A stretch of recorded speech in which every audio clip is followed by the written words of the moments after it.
ST और OBC का हक छीनकर मुस्लिमों को देना।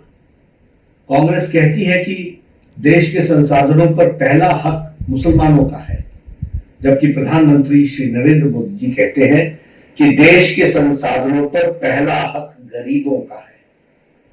दिसंबर 2006 को नेशनल डेवलपमेंट काउंसिल को संबोधित करते हुए प्रधानमंत्री मनमोहन सिंह ने कहा था, और मैं याद दिलाना चाहता हूं कि we will have to devise innovative plans to ensure that minorities, particularly the Muslim minority, are empowered to share equitably in the fruits of development.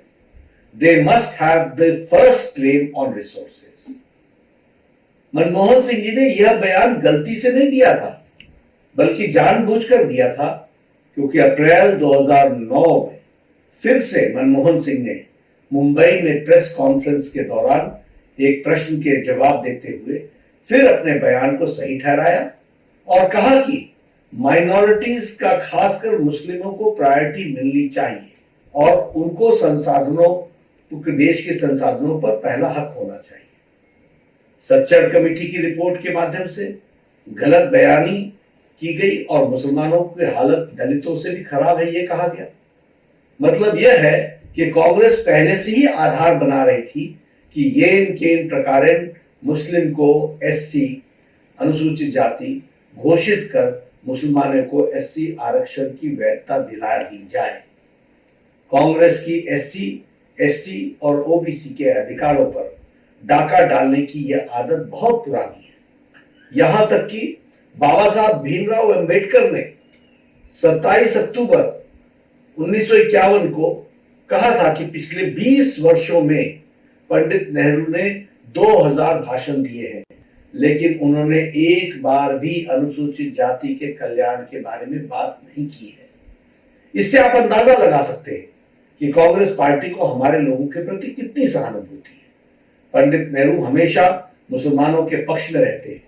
मैं नहीं चाहता कि मुसलमानों की उपेक्षा हो, कदापि हम नहीं चाहते कि मुसलमानों की अपेक्षा हो, लेकिन मैं यह जरूर चाहता हूं कि मुसलमानों को अन्य समुदायों की कीमत पर अनुचित लाभ नहीं उठाना चाहिए। जिन्हें अधिक सुरक्षा की आवश्यकता है, उन्हें ही लाभ मिलना चाहिए।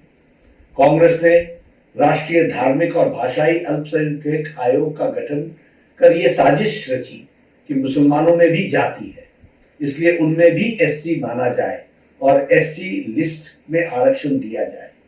कोई एससी अगर धर्म बदलकर मुसलमान बनता है तो उसका एससी दर्जा बना रहे। साथ ही ओबीसी के 27% से 6% काट कर मुसलमानों को आरक्षण दिया जाए। कांग्रेस ने कोर्ट के कानून को बदलकर एएमयू, जामिया मिलिया जैसे संस्थानों में एससी, एसटी, ओबीसी रिजर्वेशन को खत्म किया।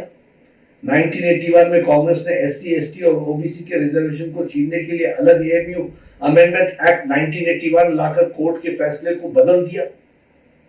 कांग्रेस सभी जातियों को ओबीसी यानी सामाजिक और शैक्षणिक रूप से पिछड़ा बता रही है।